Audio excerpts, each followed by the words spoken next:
అగస్త్య మహాముని మహా ఋషి. అటువంటి అగస్త్య మహాముని అవతారం అనేక సందర్భాల్లో అనేక యుగాల్లో జరుగుతూ ఉంటుంది. నండూరు శ్రీనివాస్ గారు టోపీ అమ్మని అవధూతగా గుర్తించి అరుణాచలంలో వారు చాలా ప్రచారం చేశారు. భక్తులందరూ కూడా వెళ్ళి ఆమెను దర్శించుకున్నారు. అదేవిధంగా కలియుగంలో సప్త చిరంజీవుల గురించి చూసాం మనం. అలాగే ఆంజనేయ స్వామి వారి కదలిగూడెంలో హిమాలయ పర్వతాల్లో ఉంటారని చూసాం. అలాగే దత్తావతారాలను చూసాం మనం. కాశీనాయన గారు, నాంపల్లి బాబా గారు, తాజుద్దీన్ బాబా గారు అవతారాలు చూసాం. అలాగే ఇప్పుడు కూడా ప్రజెంట్ మనకి ఎన్నో జిల్లాలలో మనం ఈ యొక్క దత్తావతార మూర్తులను మనం చూస్తున్నాం. అలాగే అగస్త్య మహాముని సాక్షాత్తు మహావతార్ బాబాజీ గారికి ఆయన క్రియాయోగాన్ని బోధించారని విన్నాం. మళ్ళీ ఆ అగస్త్య మహాముని కలియుగంలో ఈ 2025 సంవత్సరంలో రావులపాలెం గ్రామంలో దిలీప్ శర్మ గారిగా అవతరించారు. వారు చిన్న వయసు నుంచే మరి మీడియా రంగంలో ఉంటూ ప్రజలందరినీ కూడా ధార్మికంగా ముందుకు తీసుకెళ్తూ తనదైన శైలిలో వారు తీసుకెళ్తున్నారు. అదేవిధంగా సాక్షాత్తు జగద్గురు అయినటువంటి దత్తాత్రేయ స్వాముల వారు మరి మనందరికీ తెలుసు గణగాపురంలో నిత్య నివాసిగా ఉన్నారు.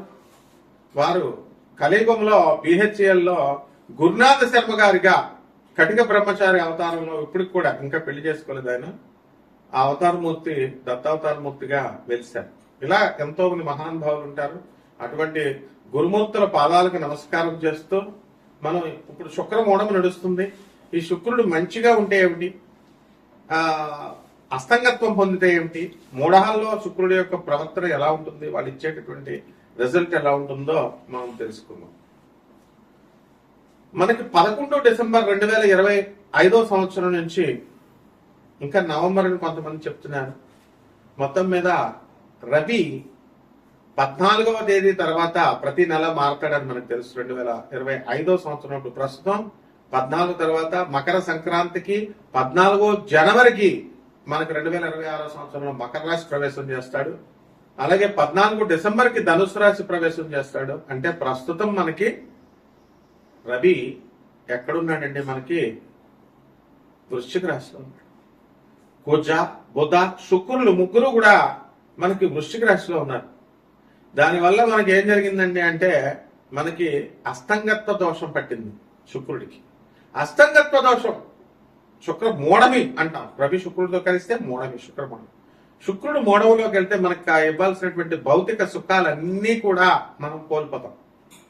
ముఖ్యంగా స్త్రీలందరూ కూడా మూడీగా తయారవడం, భర్తలతో మాట్లాడకపోవడం, భర్తల్ని వేధించడం, అత్తగారు, తల్లి, స్త్రీలంటే అందరూ ఇంకా ఎవరో ఒక పరంగా మొత్తం 12 రాశుల వారిని కూడా ఇబ్బంది పెట్టడం అనేటటువంటిది జరుగుతుంది. అందువల్లనే మనం ఏం చేస్తామంటే వివాహాలు, శుభముహూర్తాలు ఇవన్నీ కూడా మనం మానేస్తాం. పిల్లల సంతానాన్ని కూడా మనం గర్భాధాన ముహూర్తాలు, శోభనాలు ఇవి చెయ్యం. కనీసం ఎంత స్ట్రిక్ట్ అంటే మరి కనీసం పెళ్లి చూపులకు కూడా వెళ్ళాం. ఆ విధంగా గోదావరి జిల్లాల్లో మాకు చాలా పట్టింపు ఉంటుంది అనమాట. మూడాల్లో అసలు మాట్లాడకూడదు. మరి అటువంటి శుక్రుడు మనకు కనుక మంచిగా ఉంటే సంపదలను ఇస్తాడు, పెళ్లి కానటువంటి వాళ్ళకి పెళ్లిళ్ళు చేస్తాడు, సంతానాన్ని ఇస్తాడు. మరి అలాగే చక్కగా ఆయన వాహన యోగాలను ఇస్తాడు, ఏసీ రూములను ఇస్తాడు, ఇల్లుల్ని ఇస్తాడు, అన్ని ఇస్తాడు. శుక్రుడే బలం తగ్గిపోతే ఇక మనకేం ఉంటదండి ఇప్పుడు. కాబట్టి మళ్ళీ ఆ శుక్రమూఢం ఎప్పుడు దాకా పోతుంది? 2 అంటే ఫిబ్రవరి 1వ తేదీ 2026 సంవత్సరం వరకు కూడా శుక్రమూఢం ఉంది మనకి. కాబట్టి ఆల్ శుభముహూర్తాలు బంద్. లాస్ట్కి అన్న ప్రార్థన కూడా చేయరు, గుండులు గీయించుకోరు, గడ్డాలు కూడా గీయించుకోరు. ఏదైనా దేవాలయాలకు వెళ్తే తలనీలాలు కూడా ఎవరు, అంత స్ట్రిక్ట్ గా ఫాలో అవుతారు గోదావరి జిల్లాలో. మా గురువుగారు అయినటువంటి రావులపాలెంలో ఉన్నటువంటి దిలీప్ శ్రీ శర్మ గారు మరి వారు కటిక నిష్ఠా పనులు. అలాగే వైవిఎస్ గిరిరావు గారు గుంటూరు జిల్లా, ఆయన కూడా రోజుకు 2 పూట్ల ఉపాసన చేస్తాడు. ఎవరున్నా సరే, సీఎంలున్నా, మినిస్టర్లున్నా, లేకపోతే ఎమ్మెల్యేలున్నా, సాయంత్రం అయ్యేసరికి 6 అయ్యేసరికి సంధ్యావందనం, పొద్దున సంధ్యావందనం చేస్తారు. సీనియర్ అసిస్టెంట్ గా గవర్నమెంట్ లో గుంటూరులో సెక్రటేరియట్ లో ఉద్యోగం చేస్తున్నారు. ఇలాంటి నిష్ఠాపరులు ఉండడం వల్లే ఇంకా కలియుగంలో మనకి కాస్త ధర్మం నిలబడుతుంది అని మనం చెప్పాలి. ఆ విధంగా శుక్రుడు మనకి ఈ సంపదలను ఇచ్చేటప్పుడు 12 రాశుల వారికి విచిత్రంగా ఒక్కొక్కరికి ఒక్కొక్క ఫలితాన్ని ఇస్తాడు. తర్వాత 2026 సంవత్సరంలో ఫిబ్రవరి 1వ తేదీ దాటిన తర్వాత మరి శుభముహూర్తాలు ఇస్తారు. దీని అంతటికీ కూడా కారణం ఏమిటి? మరి ఇప్పుడు కూడా ఈ శుక్రమూఢములో మనం సమంత గారు, అందాల నటి, తెలుగు యువకుల హృదయాల్లో మరి కలల రాణి అటువంటి సమంత, హీరోయిన్ సమంత ఈ శుక్రమూఢంలోనే పెళ్లి చేసుకుంది డిసెంబర్ 1వ తేదీన. మరి ఆమెకు తెలీదా? ఆమె దగ్గర పండితులు లేరా? అలాగే బాలకృష్ణ గారు అఖండ సినిమాని రిలీజ్ చేసుకున్నారు. ఇప్పుడు మనం అది అనివార్య కారణాల వల్ల ఆగిపోయింది. ఎందువల్లంటే సాక్షాత్తు పరమేశ్వరుడు, బాలకృష్ణ గారు పరమేశ్వరుడు అవతారం, అఘోరిగా యాక్టింగ్ చేయడం కోసమే శివుడు అవతారం వేసుకుని వచ్చినంత ఇదిగా ఆయన యాక్టింగ్ చేశారు. కన్యారాశి వారికి ఏమండి ఆదాయాలు పెరిగిపోతాయి. సప్తమ శని, భార్యాభర్తల మధ్య కోట్లాట్లు, పిల్లలతో అనవసరమైనటువంటి తలపోట్లు, పిల్లలు కూడా తల్లిదండ్రులను అపార్థం చేసుకుంటారు. ఓల్డేజ్ హోముల్లో జాయిన్ చేసేస్తారు. ఏమనుకోవద్దండి బాబు, మా గురువు గారు గరికపాటి నరసింహారావు గారు చెప్పినట్టుగా ఇలా దండం పెట్టి చెప్తున్నాను మీకు. కాబట్టి తల్లిదండ్రుల్ని ఓల్డేజ్ హోముల్లో జాయిన్ చెయ్యొద్దు. భార్య అంతా వేధించినా సరే, మీ అత్తగారు మీ మామగారిని కూడా చూడండి, మీ అమ్మ మీ నాన్న మీ వెళ్ళాలి చూసుకోండి. Simple solution. ఆ విధంగా చక్కగా మీ జీతం అంతా భార్యలు అత్తగారులకు ఇచ్చేస్తున్నారని గొడవలు అస్సలు పెట్టుకోవద్దు. ఇకపోతే విద్యార్థులు బ్రహ్మాండంగా చదివి పడేస్తారు వద్దంటే. ఉద్యోగం రావట్లేదండి అని చాలా సంవత్సరాల నుంచి 3 మంది కాగితాలు పట్టుకొని తిరుగుతా ఉంటారు. ఎందుకు రావండి ఉద్యోగాలు? వచ్చేస్తాయి. నరాల వీక్నెస్ వచ్చేస్తుందండి. అండ్ వయసు పెరిగింది కదా, మరి నరాలు మెత్తపడిపోతాయండి. ఎప్పుడు యవనంలో ఉంటామని చెప్పి బిల్డప్లు ఇస్తే అక్కడ మనకి తెల్ల జుట్టు ఇచ్చేస్తాడు, నరాలు పలచన చేసేస్తాడు, ఎరెక్టైల్ డిస్ఫంక్షన్ ఇచ్చేస్తాడు, ఆర్గన్స్ అన్ని కూడా పాడైపోతాయి. ఇది కొంచెం జర సోచో ఆలోచించండి. అలాగే ఈ యొక్క రాశి వారికి అందరికీ కూడా శత్రువులు, రహస్య శత్రువులు తయారైపోతారండి. మనకు కూడానే ఉంటారండి.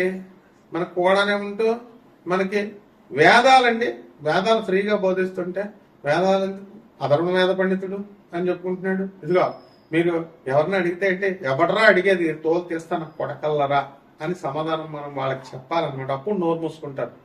ఈ విధంగా ₹1,00,000 దుబ్బేస్తారండి హోమాలు చేస్తామని. వాళ్ళు మా మహాపతివ్రతలు, ఇతరులను విమర్శించే స్థాయికి వాళ్ళకి వచ్చేస్తారు. ఇటువంటి బేవర్సన కొడుకులందరూ కూడా మీకు కన్యారాశి వాళ్ళకి ఎదురుపడతారు. తోలు తీసేయండి అంతే, నో మొహమాటం అనమాట. ఈ విధంగా జ్యోతిష్కుల ముసుగులో, పురోహితుల ముసుగులో ఉన్నటువంటి కపటలందరినీ కూడా ఏరిపారేయండి. వాళ్ళ మాటలు వినొద్దు. కేవలం స్వామి వివేకానంద, జగద్గురు అయినటువంటి నృసింహ సరస్వతి, ప్రభాత్ రంజన్ సర్కార్, రమణ మహర్షి ఇలాంటి వాళ్ళ మాటలే వినండి. ఇక వ్యవసాయం చేసేటటువంటి రైతుల పరిస్థితి బాగుంటుంది. మీకు అందరికీ కూడా అనుకున్నది అనుకున్నట్లు సాధిస్తారు పనులన్నీ కూడా. తర్వాత ఈ యొక్క వేద విద్యను అభ్యసించండి అందరూ కూడా. వేద విద్య అనేటటువంటిది ప్రతి ఒక్కరు వేద ప్రామాణికం, లేకపోతే తంత్రగాళ్ళు ఎక్కువైపోతున్నారు. ఎవరికి నోటుకు వచ్చినట్టు వాళ్ళు చెప్పేసి ఇదే తంత్రం ఇదే అని చెప్పేసి మోసాలు చేస్తున్నారు. కాబట్టి శాస్త్రోక్తంగా బ్రహ్మదేవుడు మనకి ఇచ్చినటువంటి వేద విజ్ఞానాన్ని, స్వరాలు రాకపోయినా పర్లేదు, దాంట్లో మీనింగ్స్ చదువుకోండి, ప్రయత్నించండి.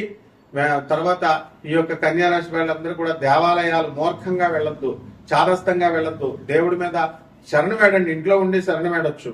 తర్వాత పేదవారికి, పేద పురోహితులకి అందరికీ కూడా దానాలు చేయండి. కపట బ్రాహ్మణులకు మాత్రం చేయకండి. లక్షల కోట్లు అడిగే, 25 లక్షలు అడిగేటటువంటి వాళ్ళకి 10,000 రూపాయలు. పేద బ్రాహ్మణులు ఉంటారు పాపం, వాళ్ళు ఏదైనా హోమాలు యజ్ఞాలు చేస్తే చాలు, వాళ్ళు తిండి కూడా లేని బ్రాహ్మణులు ఉన్నారు, వాళ్ళకి సహాయం చేయండి. అలాగే ఉద్యోగాలు కూడా బ్రహ్మాండంగా పేద బ్రాహ్మణులందరికీ కూడా వస్తాయి. మీకు కూడా క్యాంపస్ ఇంటర్వ్యూలో సెలెక్ట్ అవుతారు. ఇక పరిహారాల దగ్గరికి వచ్చేసరికి చక్కగా శని జపం చేసుకోండి, శని స్తోత్రాలు చదవండి, శనికి కిలోంపావు నల్ల నువ్వులు, నల్లని వస్త్రాన్ని పేద బ్రాహ్మణుడికి దానం చేసుకోండి. 10 మహావిద్యల్లో ఒకటైనటువంటి మహాకాళి అమ్మవారి యొక్క హోమాన్ని మీ ఇళ్లలో జరిపించుకోండి. చక్కగా రావి చెట్టు చుట్టూ ప్రదక్షిణాలు చేస్తూ ఓం శనేశ్వరాయ నమః అంటూ జపం చేసుకోండి. శుభమస్తు.